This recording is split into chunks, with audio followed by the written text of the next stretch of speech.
So the duel between Outridge and Burling continues to fascinate old adversaries on the water. Despite their years, very different characters. Both young stars of this sport who will expect to be doing battle for years to come out there. On go the goggles for Nathan Outridge. He needed a scuba tank yesterday for a short time.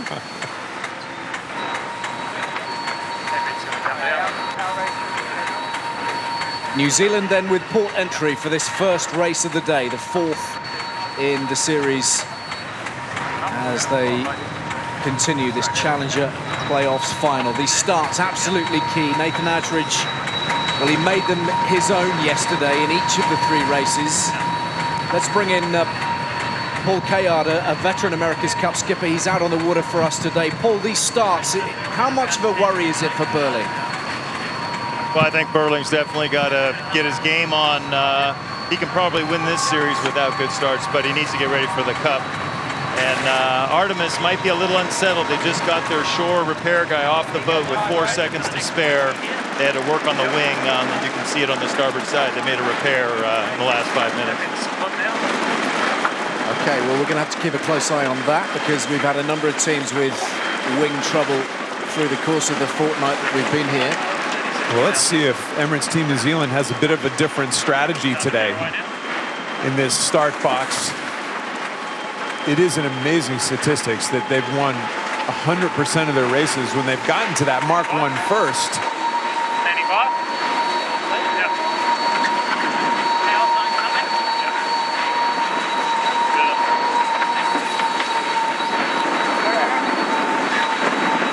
So here we go, the Louis Vuitton America's Cup Challenger playoffs final underway again. First of 5 race wins becomes the Challenger. And conceivably the Swedes could be eliminated by the end of the day. 3 race wins for the Kiwis, and they would confirm their place in the match. Okay, these guys at this stage with 45 seconds to go don't really look like they want a piece of each other. But here we go. Are we going to try to go for the big hook if you're Nathan Outridge?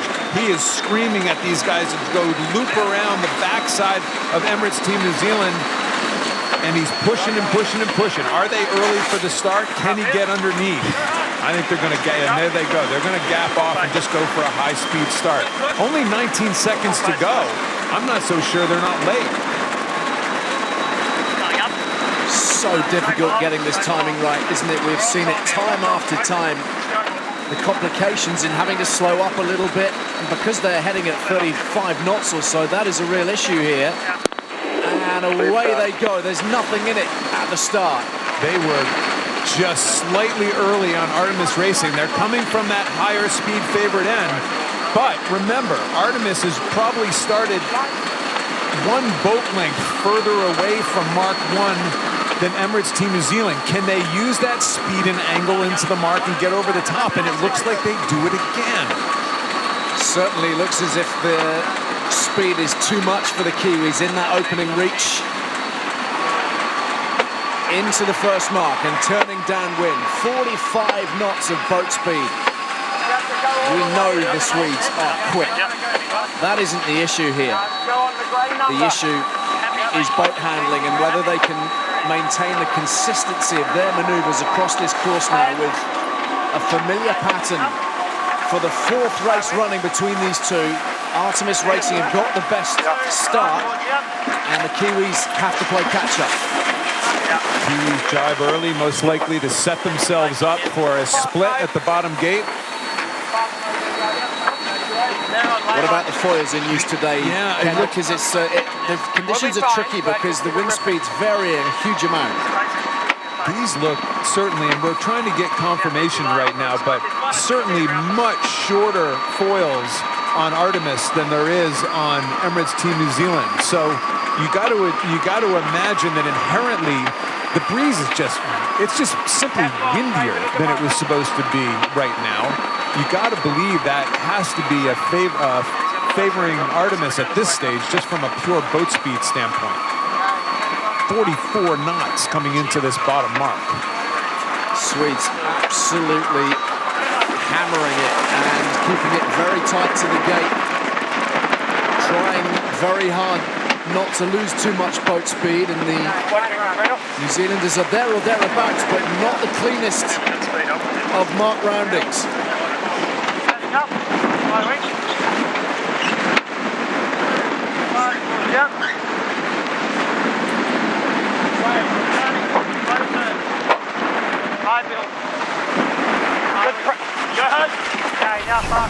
So both attacking relatively simultaneously. Look at this though from New Zealand, not the stability that we're used to from them, but a good enough recovery. Yeah, good recovery, that's exactly right. Minimizing what could be a disastrous mistake and keeping it close. This is the Emirates Team New Zealand that we have become incredibly familiar with. Just content with keeping it close and keep the pressure on the boat ahead.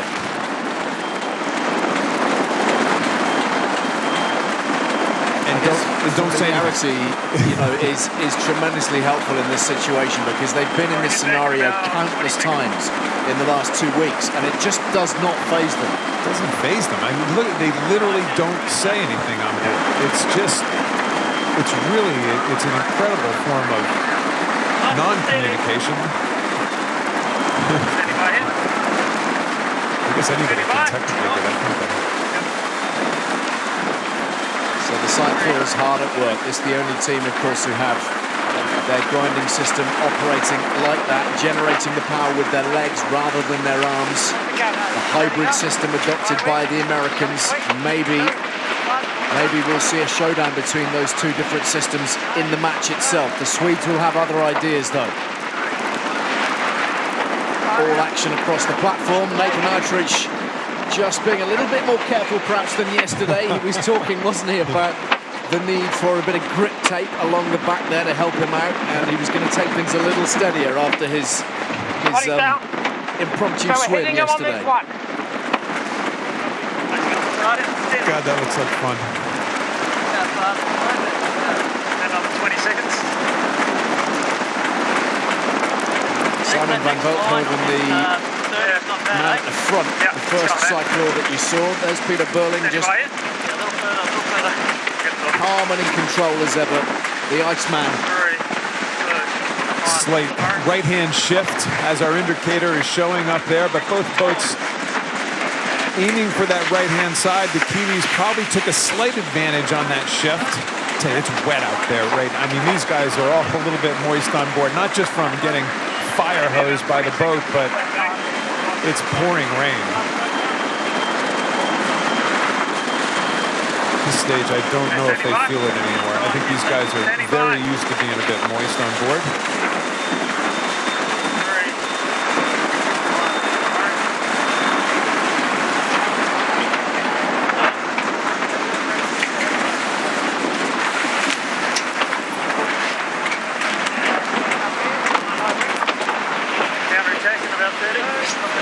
So let's bring in Paul Kayard, who's out on the water for us today. Paul, what have you spotted in the opening exchanges between these two today?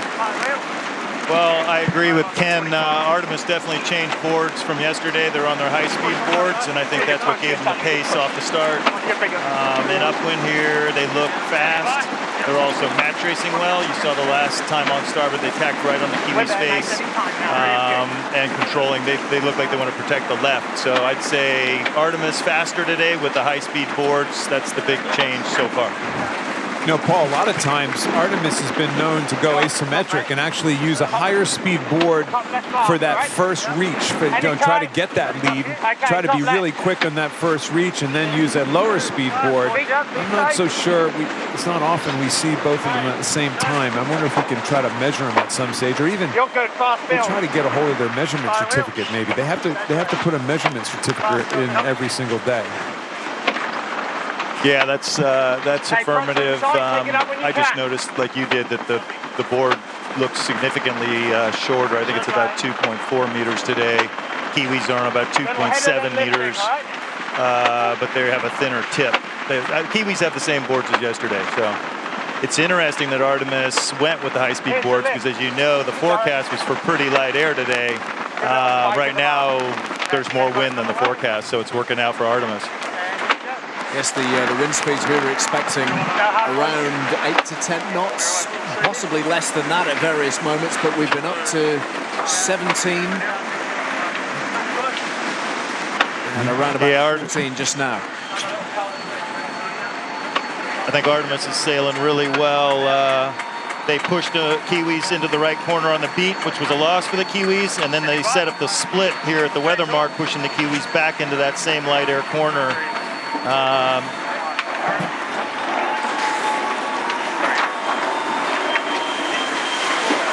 Pressure it up a bit. When these guys keep those big mistakes away, they've always looked spectacular.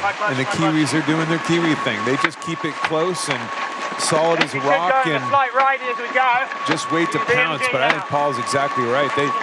Ian Percy definitely chose the correct side here. A little more pressure, a little less land mass directly upwind of the side of the race course that Artemis Racing went to.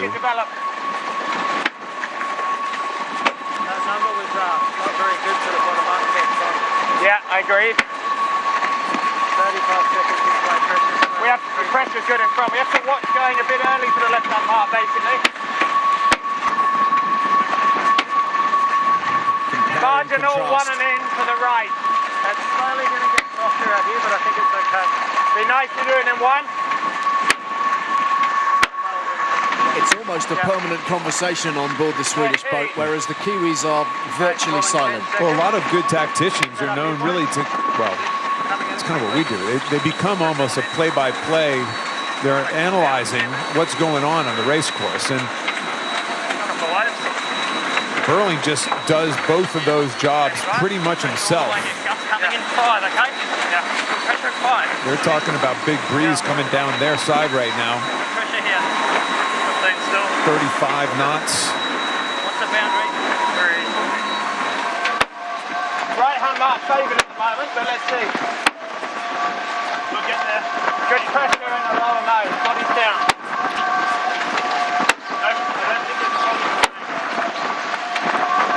Happy to put it in the bank though, please. Copy. Here it is.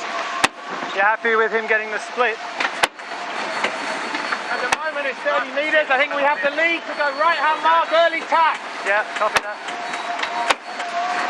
Another way up forward, we just had a close-up of yesterday's temporary helmsman, Luke Parkinson, who got kind of thrust into action.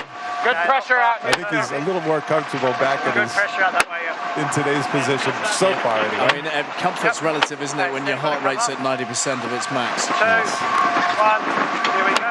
Nice little leg by Artemis here. I think Paul said it exactly right. Ian Percy did a really nice job of choosing the side of the gate at the top of the course up at the windward mark that he thought was going to be better pressure, and they extended.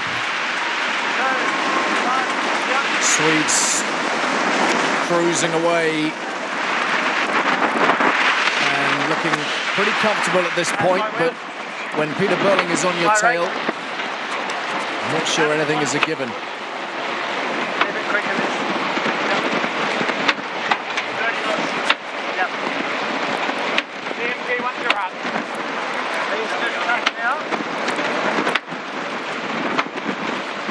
A relentless physical flogging. That's what some of these sailors have described that grinding activity as. Just no prisoners taken. VMG or slightly higher, nice lifting out. You hear Percy saying VMG or slightly higher. That VMG is the sailor's term for the combination between closeness to the wind and flat boat speed and flat out boat speed. And the further you head away from the wind, typically the faster you go, the closer you go to the wind, the shorter the distance. So it's that combination of the two that's so critical. Man, they look like long boards.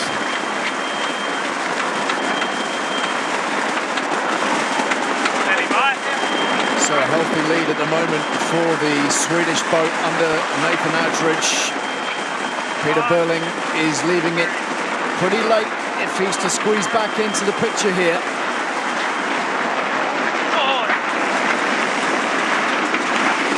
But explain some of those numbers? Yeah, sure. Well, this is a classic kind of a display that a sailor on any sailboat with instrumentation would see.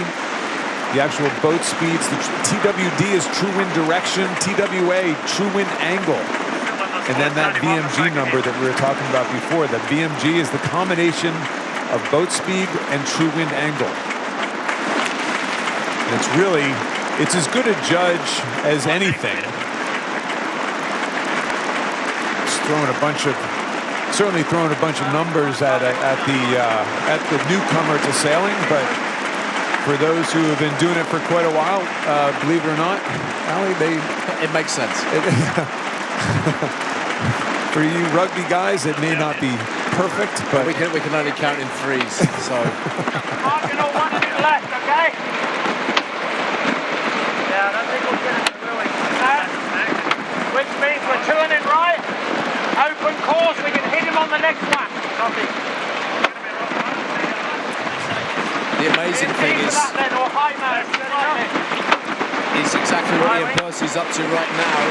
All that incredible physical activity and still having the wherewithal to make the right decisions tactically, spotting wind shifts, working out what the best possible options are. The Kiwis still do not go away. They've climbed it back. It was almost a 200-plus meter. Monster nosedive from the Swedish boat. And now what is that going to cost them in terms of the meters? Something's wrong on board Artemis right now. Something there, out of control on board Artemis. I think they fouled Emirates Team New Zealand. They are the windward boat. Emirates Team New Zealand has pushed their button. Let's wait and see. It's in the hands of the umpires again.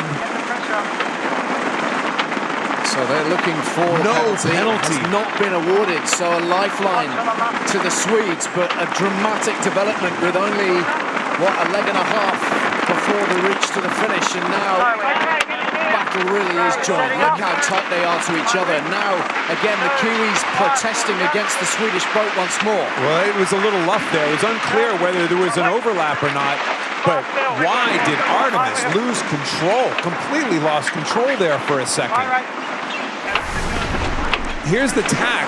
After the tack, they get quite high in their flight right here, and they just skid sideways. Plaster it in, and then this is where it got really weird. All of a sudden, the boat bore off. Really high flight. Team New Zealand bore off because they thought they were going to have Artemis in their lap.